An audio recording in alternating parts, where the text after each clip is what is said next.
Hi students, welcome to another class from Avin's Biology. So in today's class we are going to discuss, we are going to start with a new chapter, that is microbes in human welfare. So this is an important chapter with reference to your exam. So ಹಾಗಾಗಿ ಇದನ್ನ ಚೆನ್ನಾಗಿ ನೋಡ್ಕೊಳ್ಳಿ. So ಇದು ತುಂಬಾ easy chapter, ಜೊತೆಗೆ ನಿಮಗೆ marks score ಮಾಡುವಂತ chapter ಯಾವುದು microbes in human welfare. So ಇಲ್ಲಿ ಮೈಕ್ರೋಬ್ಸ್ ಅಂದಿದ ತಕ್ಷಣ ನಾವು ಮೈಕ್ರೋಬ್ಸ್ ಅಂದ್ರೆ ಏನು ಅಂತ ತಿಳ್ಕೋಬೇಕು. ಸೊ ಮೈಕ್ರೋಬ್ಸ್ ಅಥವಾ ಅದನ್ನ ನಾವೇನಂತ ಕರಿತೀವಿ, ಮೈಕ್ರೋ ಆರ್ಗಾನಿಸಮ್ಸ್ ಅಂತ ಕರಿತೀವಿ. ಏನಂತ ಕರಿತೀವಿ ಅದನ್ನ? Micro organisms. So micro organisms ಅಂತ ಯಾಕೆ ಕರೀತಾರೆ ಅಂದ್ರೆ ಆ ಆರ್ಗಾನಿಸಮ್ಸ್ ನಮ್ಮ ನೇಕೆಡ್ ಐಸ್ಗೆ ವಿಸಿಬಲ್ ಆಗಲ್ಲ, ಅಂದ್ರೆ ನಾವು ಬರಿಗಣ್ಣಲ್ಲಿ ಅದನ್ನ ಏನ್ ಮಾಡಕ್ಕಾಗಲ್ಲ, ನೋಡಕ್ಕೆ ಆಗಲ್ಲ. ಸೊ ಅಂತ ಒಂದು ಆರ್ಗಾನಿಸಮ್ಸ್ ನಾವೇನಂತ ಕರಿತೀವಿ, ಮೈಕ್ರೋ ಆರ್ಗಾನಿಸಮ್ಸ್ ಅಂತ ಕರಿತೀವಿ. ಏನು ಆರ್ಗಾನಿಸಮ್ಸ್ ಅದು? Micro organisms. ಸೊ ಯಾವ್ದು ಮೈಕ್ರೋ ಆರ್ಗಾನಿಸಮ್ಸ್ ಅಂದ್ರೆ ಏನು? Those organisms which are not visible to naked eyes. So ನಮ್ಮ ಬರಿಗಣ್ಣಿಗೆ ಕಾಣಿಸುವಂತದಲ್ಲ, not visible to naked eyes. So ಇಂಥ ಒಂದು ಆರ್ಗಾನಿಸಮ್ಸ್ ನಾವೇನಂತ ಕರಿತೀವಿ, ಮೈಕ್ರೋ ಆರ್ಗಾನಿಸಮ್ಸ್ ಅಂತ ಕರಿತೀವಿ. ಸೊ ಇನ್ನು ಬರಿಗಣ್ಣಿಗೆ ಕಾಣಿಸಲ್ಲ ಅಂದ್ರೆ ನಾವು ಏನಿಂದ ನೋಡ್ಬೇಕಾಗತ್ತೆ ಇದನ್ನ? We use a device which is called as microscope. So ಏನ್ ಯೂಸ್ ಮಾಡ್ತೀವಿ ಅದನ್ನ ನೋಡಕ್ಕೆ? ಮೈಕ್ರೋಸ್ಕೋಪ್ ಅನ್ನ ಯೂಸ್ ಮಾಡ್ಕೊಂಡು ಏನ್ ಮಾಡ್ತೀವಿ, ಈ ಒಂದು ಮೈಕ್ರೋ ಆರ್ಗಾನಿಸಮ್ಸ್ ನಾವೇನ್ ಮಾಡ್ತೀವಿ ನೋಡಬಹುದು. ಸೊ ಅಂತ ಒಂದು ಆರ್ಗಾನಿಸಮ್ಸ್ ಅಂದ್ರೆ those organisms which are not visible to naked eyes.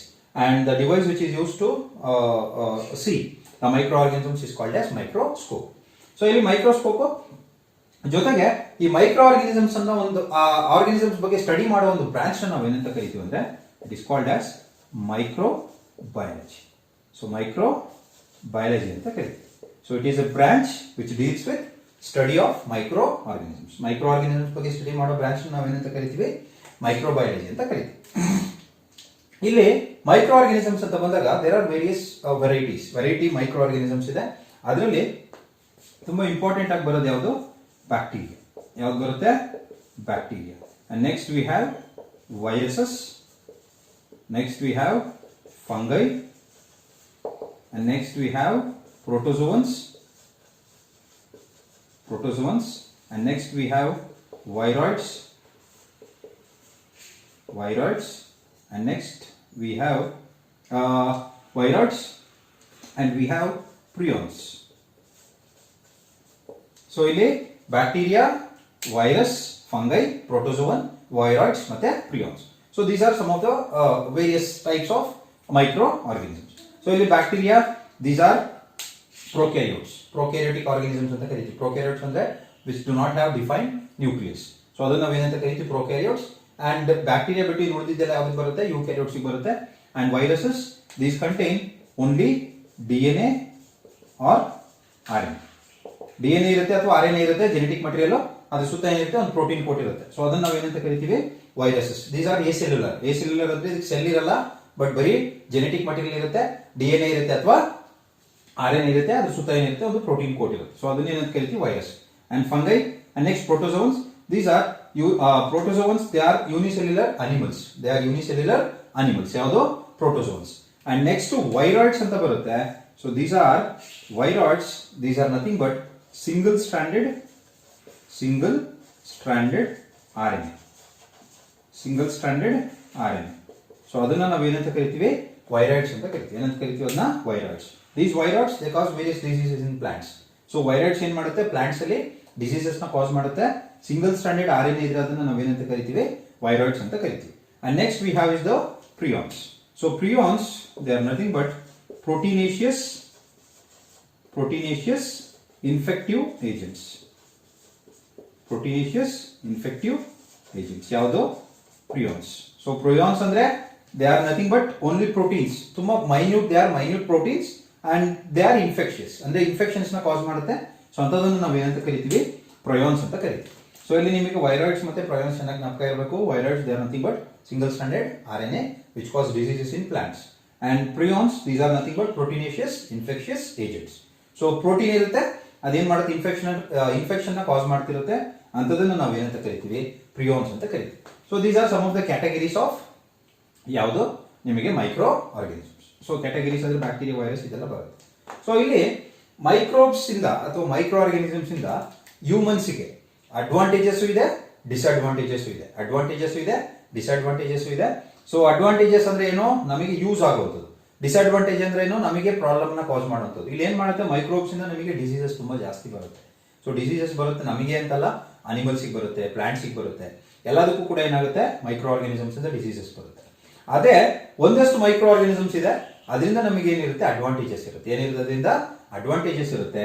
So ಅದನ್ನೇ ನಾವು ಏನಂತ ಕರಿತೀವಿ ವೆಲ್ಫೇರ್ ಅಂತ ಕರಿತೀವಿ. ಏನಂತ ಕರಿತೀವಿ ಅದನ್ನ ವೆಲ್ಫೇರ್. ಸೊ ಈ ಚಾಪ್ಟರ್ ಅಲ್ಲಿ ನಾವು ಯಾವ ಮೈಕ್ರೋಬ್ಸ್ ಇಂದ ನಮಗೆ ಏನೇನು ಅಡ್ವಾಂಟೇಜಸ್ ಇದೆ ಅನ್ನೋದು ಮಾತ್ರ ನಾವು ಏನ್ ಮಾಡ್ತಿದೀವಿ ಇಲ್ಲಿ ತಿಳ್ಕೊತಿದೀವಿ. ಅಂಡ್ ಡಿಸೀಸಸ್ ಅಂದ್ರೆ ಹ್ಯೂಮನ್ ಹೆಲ್ತ್ ಅಂಡ್ ಡಿಸೀಸಸ್ ಇನ್ನೊಂದು ಚಾಪ್ಟರ್ ಇದೆ. ಆ ಚಾಪ್ಟರ್ ಅಲ್ಲಿ ನಾವೇನ್ ಮಾಡ್ತೀವಿ ಯಾವ್ಯಾವ ಡಿಸೀಸಸ್ ಯಾವ್ಯಾವ ಆರ್ಗಾನಿಸಮ್ಸ್ ಇಂದ ಯಾವ್ಯಾವ ತರ ಬರುತ್ತೆ ಅಂತ ನಾವು ಅಲ್ಲಿ ತಿಳ್ಕೊತೀವಿ. ಬಟ್ ಇಲ್ಲಿ we are going to only discuss about the useful. So advantages of micro organisms. So ಇಲ್ಲಿ ಅಡ್ವಾಂಟೇಜಸ್ ಅಂತ ಬಂದಾಗ ಈ ಒಂದು ಚಾಪ್ಟರ್ ಅಲ್ಲಿ ಸಬ್ ಟಾಪಿಕ್ಸ್ ಇದೆ. ಹೌಸ್ ಹೋಲ್ಡ್ ಅಲ್ಲಿ ಏನೇನು ಅಡ್ವಾಂಟೇಜಸ್ ಇದೆ, ಇಲ್ಲಿ ಯೂಸ್ ಆಗುತ್ತೆ. ಇಂಡಸ್ಟ್ರೀಸ್ ಅಲ್ಲಿ ಎಲ್ಲಿ ಯೂಸ್ ಆಗುತ್ತೆ, ಸಿವೇಜ್ ಟ್ರೀಟ್ಮೆಂಟ್ ಅಲ್ಲಿ ಯಾವ ತರ ಯೂಸ್ ಆಗುತ್ತೆ, ಜೊತೆಗೆ ಬಯೋ ಕಂಟ್ರೋಲ್ ಏಜೆಂಟ್ಸ್ ಆಗಿ ಯಾವ ತರ ಯೂಸ್ ಆಗುತ್ತೆ, ಬಯೋಗ್ಯಾಸ್ ಅಲ್ಲಿ ಯಾವ ತರ ಇದು ಬಯೋಗ್ಯಾಸ್ ಪ್ರೊಡ್ಯೂಸ್ ಆಗುತ್ತೆ, ಜೊತೆಗೆ ಬಯೋ ಕಂಟ್ರೋಲ್ ಏಜೆಂಟ್ಸ್ ಆಗಿ ನಮಗೆ ಯಾವ ತರ ಯೂಸ್ ಆಗುತ್ತೆ, ಅಥವಾ ಬಯೋ ಫರ್ಟಿಲೈಸರ್ಸ್ ಆಗಿ ಯಾವ ತರ ಯೂಸ್ ಆಗುತ್ತೆ ಮೈಕ್ರೋ ಆರ್ಗಾನಿಸಮ್ಸ್. ಅಷ್ಟು ಟಾಪಿಕ್ಸ್ ನಾವು ಈ ಚಾಪ್ಟರ್ ಸ್ಟಡಿ ಮಾಡ್ತೀವಿ. But in this class I will be discussing about microbes, uses of microbes in household products. ಯಾವುದು household products. Household products ಅಂದ್ರೆ ಏನು, ನಾವು ಡೈಲಿ ಲೈಫ್ ಅಲ್ಲಿ ಏನೇನು ಯೂಸ್ ಮಾಡ್ತೀವೋ ಅದನ್ನೆಲ್ಲ ನಾವು ಏನಂತ ಕರಿತೀವಿ ಹೌಸ್ ಹೋಲ್ಡ್ ಪ್ರಾಡಕ್ಟ್ಸ್ ಅಂತ ಕರಿತೀವಿ. ಡೈಲಿ ಲೈಫ್ ಅಲ್ಲಿ ಅಥವಾ ನಾವು ಮನೆಗಳಲ್ಲಿ ಅಥವಾ ಡೈಲಿ ಲೈಫ್ ಅಲ್ಲಿ ಏನೇನು ಯೂಸ್ ಮಾಡ್ತೀವೋ ಆ ಒಂದು ಇದರಲ್ಲಿ ಮೈಕ್ರೋ ಆರ್ಗಾನಿಸಮ್ಸ್ ಯಾವ ತರ ಯೂಸ್ ಆಗುತ್ತೆ ಅಂತ ನಾವೇನ್ ಮಾಡೋದ ಈ ಒಂದು ಕ್ಲಾಸ್ ಅಲ್ಲಿ ನಾವು ಸ್ಟಡಿ ಮಾಡ್ತಿದೀವಿ. ಅಂಡ್ ಇಲ್ಲಿ ಈ ತರ ಕ್ವಶನ್ 5 ಮಾರ್ಕ್ಸ್ ಕ್ವಶನ್ ಕೇಳ್ಬೋದು. What are the uses of micro organisms in household products ಅಂತ ಕೇಳ್ಬೋದು. ಸೊ ಹಂಗಾಗಿ ನೀವೇನ್ ಮಾಡ್ಬೇಕು ಎಲ್ಲಾನು ಬರೀಬೇಕಾಗುತ್ತೆ ಪಾಯಿಂಟ್ಸ್. ಸೊ ಇಲ್ಲಿ ನೀಟಾಗಿ ನೋಡ್ಕೊಳ್ಳಿ ಏನೇನು ನಿಮಗೆ ಬರುತ್ತೆ, ಅರ್ಥ ಮಾಡ್ಕೊಳ್ಳಿ. ತುಂಬಾ ಈಸಿ ಇದೆ ಇದು ಚಾಪ್ಟರ್. ಸೊ ಹಂಗಾಗಿ ಹೌಸ್ ಹೋಲ್ಡ್ ಪ್ರಾಡಕ್ಟ್ಸ್ ಅಂದ್ರೆ ಡೈಲಿ ಲೈಫ್ ಅಲ್ಲಿ ಎಲ್ಲೆಲ್ಲಿ ಯೂಸ್ ಮಾಡ್ತೀವಿ ಅಂತ. ದ ಫಸ್ಟ್ ಯೂಸ್, ಸೊ ಇದು ಎಲ್ಲರಿಗೂ ಚೆನ್ನಾಗಿ ಗೊತ್ತಿರುತ್ತೆ. It is used in curdling of milk. So micro organisms ಎಲ್ಲಿ ಯೂಸ್ ಮಾಡ್ತೀವಿ ನಾವು, ಕರ್ಡ್ಲಿಂಗ್ ಆಫ್ ಮಿಲ್ಕ್ ಅಲ್ಲಿ ಯೂಸ್ ಮಾಡ್ತೀವಿ. ಅಂದ್ರೆ ಮಿಲ್ಕ್ ನ ಕರ್ಡ್ ಆಗಿ ಕನ್ವರ್ಟ್ ಮಾಡೋದಕ್ಕೆ ನಾವ್ ಏನ್ ಮಾಡ್ತೀವಿ ಮೈಕ್ರೋ ಆರ್ಗಾನಿಸಮ್ಸ್ ನ ಯೂಸ್ ಮಾಡ್ತೀವಿ. ಹಾಲು ಮೊಸರು ಆಗ್ಬೇಕಂದ್ರೆ ಅಲ್ಲಿ ಏನಿರ್ಬೇಕು, ಒಂದು ಬ್ಯಾಕ್ಟೀರಿಯಾ ಇರಬೇಕು. ಆ ಬ್ಯಾಕ್ಟೀರಿಯಾ ಏನಂತ ಕರಿತೀವಿ ಅಂದ್ರೆ we call it as LAB ಅಂತ ಕರಿತೀವಿ. That is lactic acid bacteria. ಏನದು ಲ್ಯಾಕ್ಟಿಕ್ ಆಸಿಡ್ ಬ್ಯಾಕ್ಟೀರಿಯಾ, ಅಥವಾ ಇದನ್ನ it is also called as lactobacillus ಅಂತ ಕರೀತಾರೆ. ಏನಂತ ಕರೀತಾರೆ ಅದನ್ನ ಲ್ಯಾಕ್ಟೋಬ್ಯಾಸಿಲಸ್, ಅಥವಾ ಲ್ಯಾಬ್ ಅಂತ ಕರೀತಾರೆ ಅದನ್ನ. That is lactic acid bacteria. So ಈ ಬ್ಯಾಕ್ಟೀರಿಯಾ ಏನ್ ಮಾಡುತ್ತೆ, ಪ್ರೊಡ್ಯೂಸ್ ಆಸಿಡ್. ಏನ್ ಪ್ರೊಡ್ಯೂಸ್ ಮಾಡುತ್ತೆ ಇದು, ಆಸಿಡ್ ನ ಪ್ರೊಡ್ಯೂಸ್ ಮಾಡುತ್ತೆ. And that acid we call it as lactic acid ಅಂತ ಕರಿತೀವಿ. ಏನಂತ ಕರಿತೀವಿ ಅದನ್ನ, ಲ್ಯಾಕ್ಟಿಕ್ ಆಸಿಡ್. ಈ ಲ್ಯಾಕ್ಟಿಕ್ ಆಸಿಡ್ ಏನ್ ಮಾಡುತ್ತೆ, ಇಟ್ ಕೊಯಾಗ್ಯುಲೇಟ್ಸ್ ಮಿಲ್ಕ್ ಪ್ರೋಟೀನ್ಸ್. ಯಾವುದು ಮಿಲ್ಕ್ ಅಲ್ಲಿರೋ ಪ್ರೋಟೀನ್ ಯಾವುದು, ಕೇಸಿನ್ ಅಂತ ಕರಿತೀವಿ. That is nothing but milk protein. ಈ ಮಿಲ್ಕ್ ಪ್ರೋಟೀನ್ ಏನ್ ಮಾಡುತ್ತೆ, ಇದು ಕೊಯಾಗ್ಯುಲೇಟ್ ಮಾಡುತ್ತೆ ಅಂದ್ರೆ ಒಂಥರ ಗಡ್ಡೆ ತರ ಮಾಡುತ್ತೆ, ಗಟ್ಟಿಯಾಗಿ. ಸೊ ಅದನ್ನೇ ನಾವು ಏನಂತ ಕರಿತೀವಿ, ಕೊಯಾಗ್ಯುಲೇಷನ್ ಅಂತ ಕರಿತೀವಿ. ಆ ಮಿಲ್ಕ್ ಕೊಯಾಗ್ಯುಲೇಟ್ ಆದ್ರೆ that is called as curd. ಆ ಮಿಲ್ಕ್ ಕೊಯಾಗ್ಯುಲೇಟ್ ಆದ್ರೆ ನಾವು ಏನಂತ ಕರಿತೀವಿ, ಕರ್ಡ್ ಅಂತ ಕರಿತೀವಿ. ಇದೇನ್ ಮಾಡುತ್ತೆ, LAB that is lactic acid bacteria ಏನ್ ಮಾಡುತ್ತೆ, ಲ್ಯಾಕ್ಟಿಕ್ ಆಸಿಡ್ ಪ್ರೊಡ್ಯೂಸ್ ಮಾಡುತ್ತೆ. And this lactic acid it coagulates milk protein ಯಾವುದು, ಕೇಸಿನ್. ಆ ಮಿಲ್ಕ್ ಪ್ರೋಟೀನ್ ಕೊಯಾಗ್ಯುಲೇಟ್ ಆದಾಗ ಏನಾಗುತ್ತೆ, this milk it gets converted into curd ಅಂದ್ರೆ ಮೊಸರು. ಅಲ್ಲಿ ಏನಾಗುತ್ತೆ, ಮೊಸರಾಗುತ್ತೆ. That is the first use. So ಇಲ್ಲಿ ಕರ್ಡ್ ಅಲ್ಲಿ ಒಂದು ವಿಟಮಿನ್ ಇರುತ್ತೆ, ಜಾಸ್ತಿ ಇರುತ್ತೆ. That is vitamin B12. ಒಂದು ಅಡ್ವಾಂಟೇಜ್ ಏನು ಅಂದ್ರೆ ಮೊಸರು ತಿನ್ನೋದು, ಅದ್ರಲ್ಲಿ ವಿಟಮಿನ್ B12 ಏನಿರುತ್ತೆ ಜಾಸ್ತಿ ಇರುತ್ತೆ. That is due to the presence of lactobacillus ಇರೋದ್ರಿಂದ ಅದ್ರಲ್ಲಿ ಏನಿರುತ್ತೆ, ವಿಟಮಿನ್ B12 ಏನಿರುತ್ತೆ ಜಾಸ್ತಿ ಇರುತ್ತೆ. That is one advantage. ಇದು 1 ಮಾರ್ಕ್ ಕ್ವೆಶ್ಚನ್ ಕೇಳಬಹುದು. Name the vitamin which is abundantly present in curd ಅಂತ, ಅಥವಾ ಕರ್ಡ್ ತಿಂದ್ರೆ ನಮಗೆ ಯಾವ ವಿಟಮಿನ್ ಸಿಗುತ್ತೆ ಅಂತ ಕೇಳಬಹುದು. ಯಾವುದು, ವಿಟಮಿನ್ B12. ಸೊ ಒಂದು ಅಡ್ವಾಂಟೇಜ್.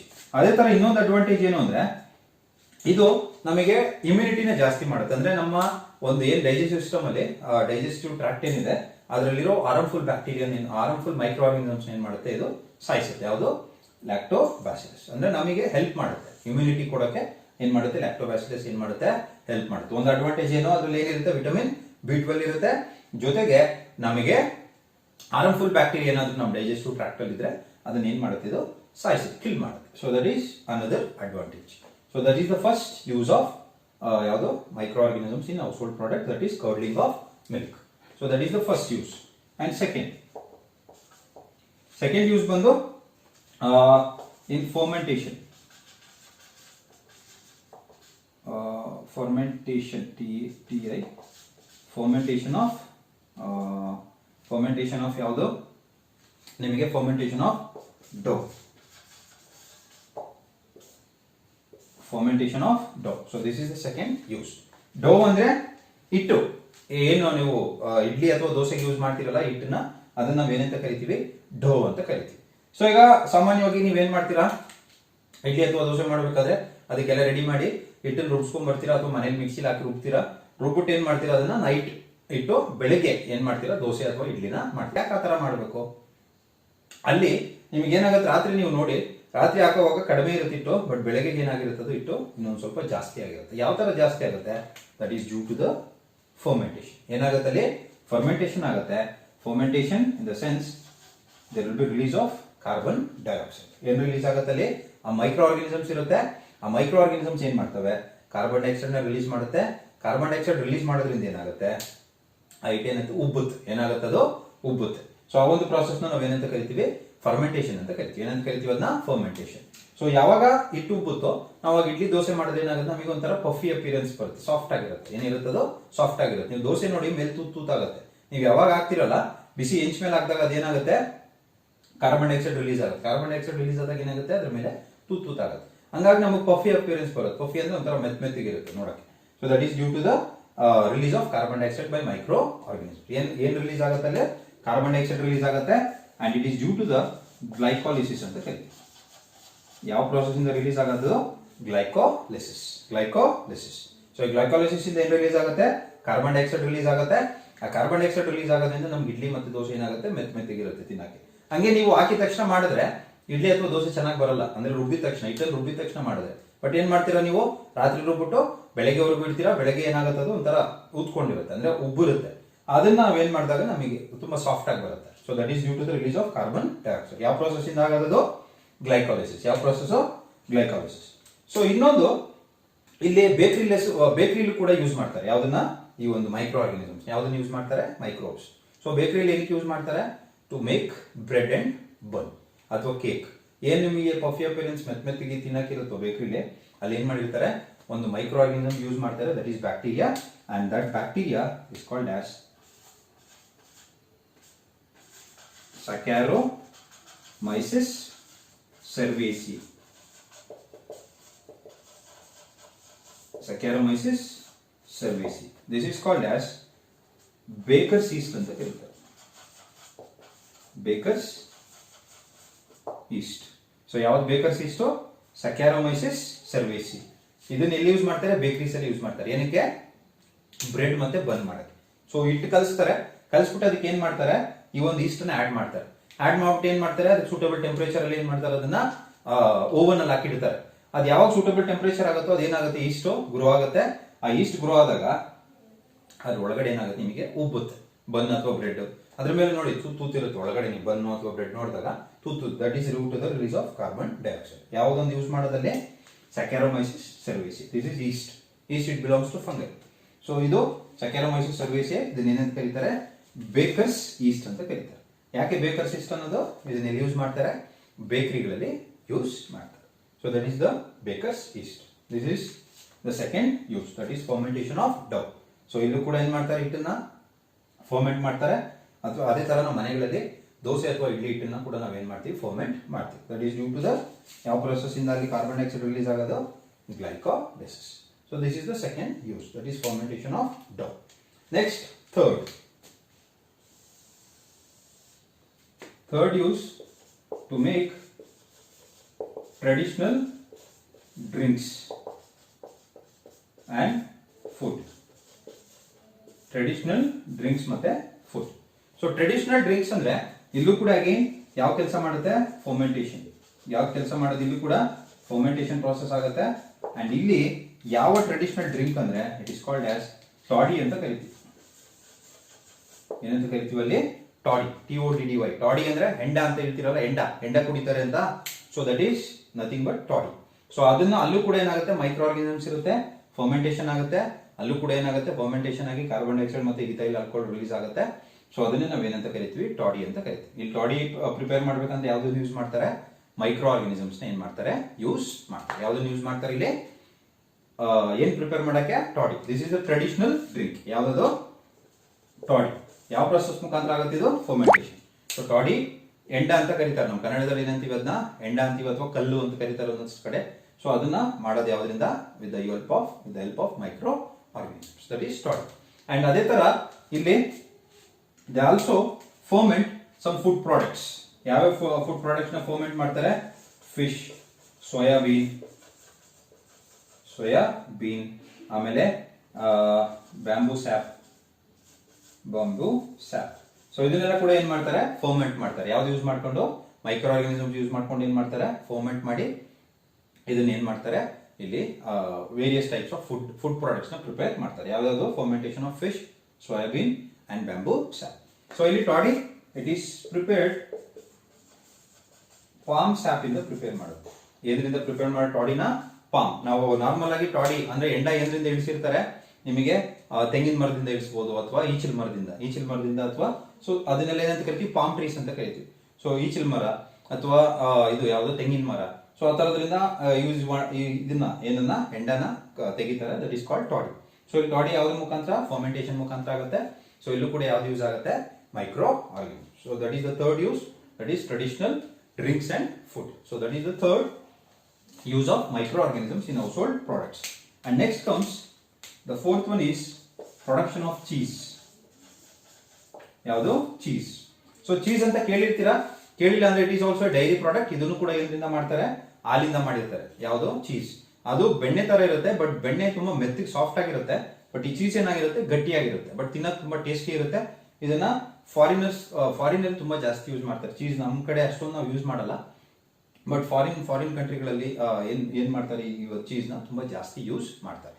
ಈ ಚೀಸ್ ನ ಪ್ರಿಪೇರ್ ಮಾಡಕ್ಕೂ ಕೂಡ ಏನ್ ಮಾಡ್ತಾರೆ? The use micro organisms. ಇಲ್ಲಿ ನಿಮಗೆ ಎರಡು ತರ ಚೀಸ್ ಕೊಟ್ಟಿದ್ದಾರೆ, ವಿಚ್ ಇಸ್ ವೆರಿ ಇಂಪಾರ್ಟೆಂಟ್. ಒಂದು ಇಲ್ಲಿ ಚೀಸ್ ಯಾವುದು? Cheese it is also prepared from ಯಾವುದು? ಮಿಲ್ಕ್ ಇಂದ ಏನ್ ಮಾಡ್ತಾರೆ? ಚೀಸ್ ನ ಪ್ರಿಪೇರ್ ಮಾಡ್ತಾರೆ. ಇಲ್ಲಿ ಮೈಕ್ರೋ ಆರ್ಗನಿಸಮ್ಸ್ ಯೂಸ್ ಮಾಡ್ಕೊಂಡು ಏನ್ ಮಾಡ್ತಾರೆ? ಚೀಸ್ ನ ಪ್ರಿಪೇರ್ ಮಾಡ್ತಾರೆ. The first cheese is Swiss cheese. So ಇಲ್ಲಿ ಫಸ್ಟ್ ಚೀಸ್ ನಿಮ್ ಟೆಕ್ಸ್ಟ್ ಬುಕ್ ಅಲ್ಲಿ ಮೆನ್ಷನ್ ಆಗಿರೋದು ಯಾವುದು? Swiss cheese. ಈ ಸ್ವಿಸ್ ಚೀಸ್ ಮೇಲೆ ಯಾಕೆ ಅವರು ನಿಮಗೆ ಸ್ವಿಸ್ ಚೀಸ್ ಅಂತ ಮೆನ್ಷನ್ ಮಾಡಿದಾರೆ ಅಂದ್ರೆ, ಇಲ್ಲಿ ಸ್ವಿಸ್ ಚೀಸ್ ಏನಿರುತ್ತೆ ಅದ್ರ ಮೇಲೆ ತುಂಬಾ ದೊಡ್ಡ ಹೋಲ್ಸ್ ಇರುತ್ತೆ. ಯಾವ್ದ್ರ ಮೇಲೆ? Swiss cheese. For example cheese ಈ ತರ ಇದೆ ಅನ್ಕೊಳ್ಳಿ, ನಾನು ಸುಮ್ಮನೆ ನಿಮಗೆ ತೋರಿಸ್ತಿದ್ದೀನಿ. ಅದ್ರ ಮೇಲೆ ಈ ತರ ದೊಡ್ಡದಾಗಿ ಹೋಲ್ಸ್ ಇರುತ್ತೆ ನೋಡಕ್ಕೆ. So that is due to the release of carbon dioxide. ಏನ್ ರಿಲೀಸ್ ಆಗೋದು? Carbon dioxide. ಇಲ್ಲಿ ಸ್ವಿಸ್ ಚೀಸ್ ಪ್ರಿಪೇರ್ ಮಾಡಕ್ಕೆ they use a bacteria which is called as propionibacterium shermanii ಅಂತ. Propionibacterium shermanii. So this is important. Swiss cheese ನ prepare ಮಾಡಕ್ಕೆ ಯಾವ bacteria use ಮಾಡ್ತಾರೆ ಅಂತ ಒಂದು ಮಾರ್ಕ್ ಕ್ವೆಶ್ಚನ್ ಕೇಳ್ತಾರೆ. ಯಾವ ಬ್ಯಾಕ್ಟೀರಿಯಾ ಅದು? Propionibacterium shermanii. ದಟ್ ಈಸ್ ಯಾವ್ದನ್ನು ಪ್ರಿಪೇರ್ ಮಾಡಕ್ಕೆ? Swiss cheese. ಇದೇನ್ ಮಾಡುತ್ತೆ? ಕಾರ್ಬನ್ ಡೈಆಕ್ಸೈಡ್ ರಿಲೀಸ್ ಆಗುತ್ತೆ. ಈ ಕಾರ್ಬನ್ ಡೈಆಕ್ಸೈಡ್ ರಿಲೀಸ್ ಆಗೋದ್ರಿಂದ ಚೀಸ್ ಮೇಲೆ ಏನಾಗುತ್ತೆ? ದೊಡ್ಡ ಹೋಲ್ಸ್ ಫಾರ್ಮೇಶನ್ ಆಗುತ್ತೆ. ಸೊ ಹೋಲ್ಸ್ ಫಾರ್ಮೇಶನ್ ಆಗೋದು ಯಾವ್ದ್ರಿಂದ? Due to the release of carbon dioxide. Carbon dioxide ಯಾವ್ದ್ರಿಂದ ರಿಲೀಸ್ ಆಗೋದು? ಈ ಪ್ರೋಪಿಯೋನಿಬ್ಯಾಕ್ಟೀರಿಯಂ ಶರ್ಮಾನಿ ಏನಾಗುತ್ತೆ? ಕಾರ್ಬನ್ ಡೈಆಕ್ಸೈಡ್ ರಿಲೀಸ್ ಆಗುತ್ತೆ.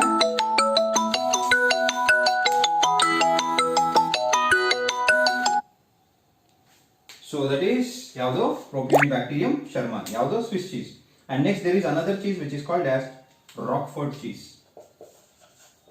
Roquefort cheese. So Roquefort cheese ಇದು ಕೂಡ ಏನೈತೆ? ಒಂದು ಸ್ಪೆಷಲ್ ಟೇಸ್ಟ್ ಇರುತ್ತೆ, ಫ್ಲೇವರ್ ಇರುತ್ತೆ ಇದಕ್ಕೆ. ರಾಕ್ಫೋರ್ಟ್ ಚೀಸ್ಗೆ ಇಲ್ಲಿ ಏನು ಯೂಸ್ ಮಾಡ್ತಾರೆ? ದೇ ಯೂಸ್ ಪೆನ್ಸಿಲಿಯಂ ರಾಕ್ಫೋರ್ಟಿ ಅಂತ ಯೂಸ್ ಮಾಡ್ತಾರೆ. ಒಂದು fungi Penicillium Roqueforti. Penicillium Roqueforti. So that is this penicillium ಅಥವಾ ಫಂಗೈ. ಯಾವ್ದಾದ್ರು fungi? Penicillium ರಾಕ್ಫೋರ್ಟಿ.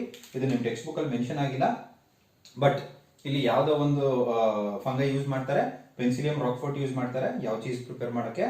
Rockfort cheese. So this is the preparation of cheese. Micro organism ಎಲ್ಲಿ ಯೂಸ್ ಮಾಡ್ತಾರೆ? ಹೌಸ್ ಹೋಲ್ಡ್ ಪ್ರಾಡಕ್ಟ್ಸ್ ಅಲ್ಲಿ cheese ನ prepare ಮಾಡಕ್ಕೆ use ಮಾಡ್ತಾರೆ. So these are some of the ಯಾವ್ದು uses of microorganisms in household products. So ಇಷ್ಟು household products. ಏನಾದರೂ question ಕೇಳಿದ್ರೆ ನೀವು ಇಷ್ಟನ್ನು ಏನು ಮಾಡಬೇಕು? ಅಲ್ಲಿ ಬರೀಬೇಕಾಗುತ್ತೆ. household products, curdling, fermentation of dough, traditional drinks and foods ಯಾವುದು ಟಾಡಿ ಮತ್ತು ಏನು ಫಿಶ್ ಸೋಯಾಬೀನ್ ಇನ್ನೆಲ್ಲ ಫರ್ಮೆಂಟ್ ಮಾಡೋಕ್ಕೆ ಯೂಸ್ ಮಾಡ್ತಾರೆ. Next is the preparation of cheese. So ಇಷ್ಟು ನಿಮ್ಮ household products. So I stop here. In the next class will discuss about use of micro organisms in industries. ಇಂಡಸ್ಟ್ರೀಸಲ್ಲಿ ಎಲ್ಲೆಲ್ಲಿ ಮೈಕ್ರೋ ಆರ್ಗನಿಸಮ್ಸ್ನ use ಮಾಡ್ತಾರೆ ಅಂತ will study in the next class. So, in this, thank you and be safe.